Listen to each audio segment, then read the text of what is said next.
Answer me this question.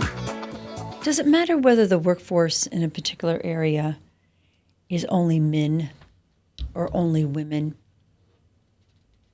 Now, let me say that again.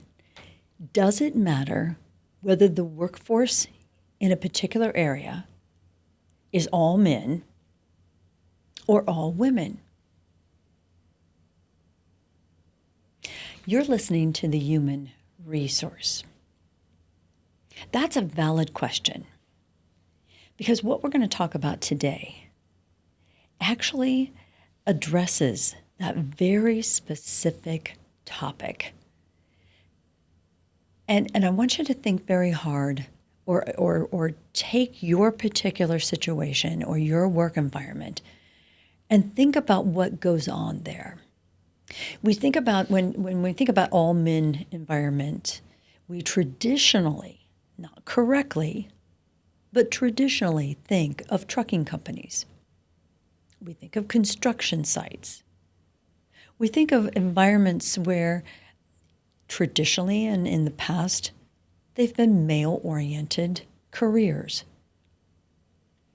And then when we think of women, the female gender, we think, well, that could be hair salons, manicurists. It could be call centers.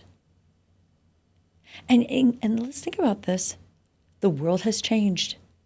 That is definitely a wrong assumption to think that any environment is exclusive to one gender or the other.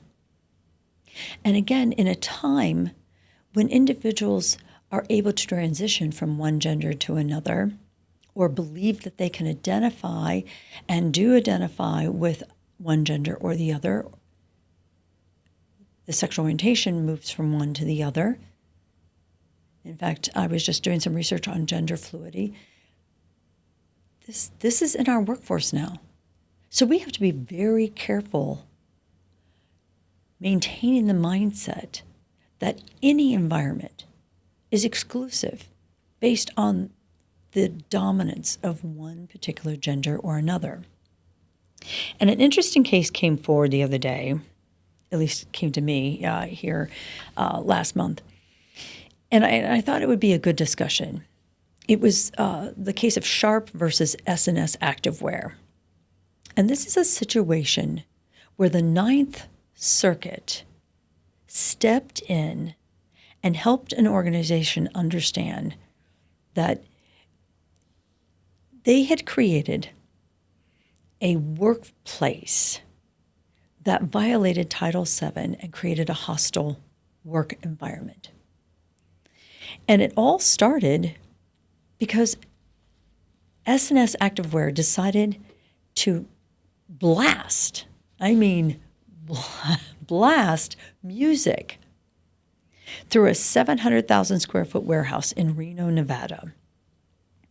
That literally, the court said that the choice of music was particularly demeaning to women.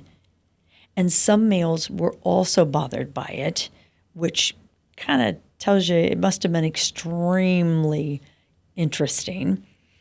It was described as being you just simply couldn't escape it. The speakers were so loud and so prominent that no one was missing it. Workers made complaints on a daily basis, and management defended the music as motivational. It allowed it to continue for over 2 years. Workers also alleged that the music encouraged certain employees to engage in sexually graphic gestures and yelling obscenities. So let's go back over. It's demeaning to women. It encouraged individuals to engage in sexually graphic gestures.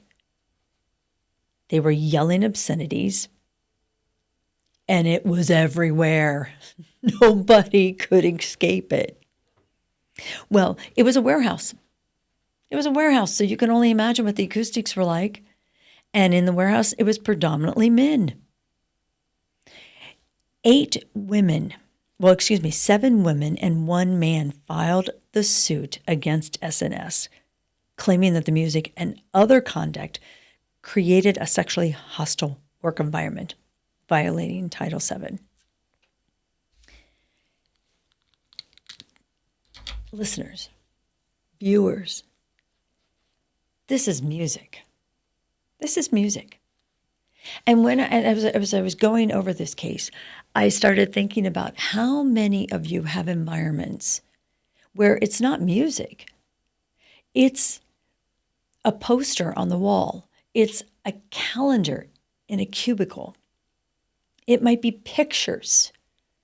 I've got an IT company that they just love posting cartoons and superheroes, and they've got pictures all over the inside of their cubicles. They've got little action figures up there.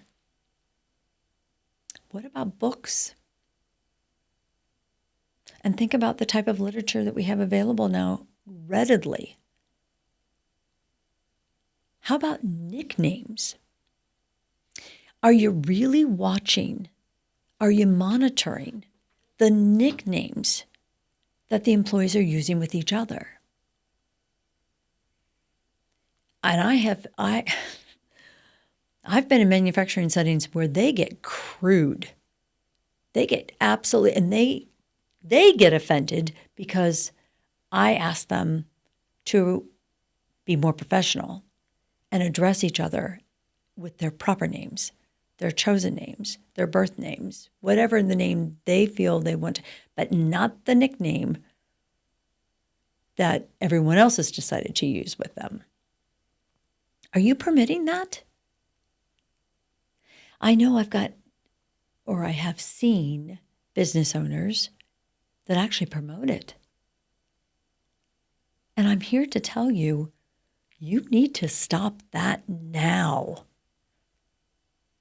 What we used to think as being fun and enjoyable, and what S&S activewear thought to be motivational in this music, can no longer be tolerated in the work environment we have today.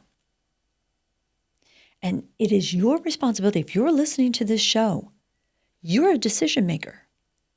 You have some role or maybe an interest in this role of human resources or in owning a business, that you should be understanding the impact that a claim like this can have on your organization. I was doing some earlier research on another topic, and I actually came across, I think 2 or 3 articles at least, on how a certain generation is now getting very offended by certain emojis. And they're actually voicing their opinion with business owners to say, look, I didn't appreciate that emoji. I don't think it's funny when you send me a thumbs up, or if you send me the little smiling poop emoji. That's not what I want from my supervisor. It's not what I want from my director. And all I could think about as I was reading this was, oh my gosh, it goes back to one of my favorite phrases. Perception is 99% reality. And if you've been listening to the show, you have heard me say that over and over and over again. And right now, we are now in a time where perception is heightened. Optics are, you have to clarify that what you're saying is being understood as what you intended. What you're doing is being perceived and accepted and processed as you intended it to be. And if they're listening to music and they're not, if they're not feeling safe in that environment, or if you're observing behavior because someone perceives a picture or a calendar or a joke differently than it was intended, you need to address that and get on it immediately. Think about how many times we talk about emails But if you're not talking about them, you need to be, because I just went through an email etiquette class the other day with a group, and they just started laughing, and they said, oh my gosh, this happens every day. I said, yeah, so what are you doing about it? I'm talking to you, but what are you going to do about it? Because you're watching this with your employees. I sent them the presentation, and they assured me they were going to, take it down the ranks. But again, what you may perceive as the business owner or as the director as being one thing, your employees are going to run with it in a different direction. And if you listen to the show, you've probably heard Scott Warwick, who comes on the show every so often. You've heard him say it a million times. You cannot fool yourself if you aren't admitting that they are taping you. They are recording you. Every camera in that establishment has a camera, and they're using it. Whether you have a policy for it or not, it doesn't matter. They're doing it. Think of the damage. Something like this could happen. In fact, this show is listened to and heard by individuals in other countries. I've got viewers all over the country, and I just gave out the name of an organization that lost a claim because they had a hostile work environment. You don't want to be this company. And yes, you have the right to go through and look at the emails that your employees are sending. You have the right to go through and listen to their phone conversations. You have the right to tell an employee, I'm sorry, that's not his name. You need to call him by his name. We're not using those kind of nicknames here. We're not going to send emails or text messages using that individual nickname. We're a professional organization. And let's go back to your policies. If you don't have a policy in your handbook stating that there's no sense of privacy, stop tomorrow morning and put it in there. But you need to be guiding your company in a proactive way to prevent someone from feeling as if they've been harassed or discriminated.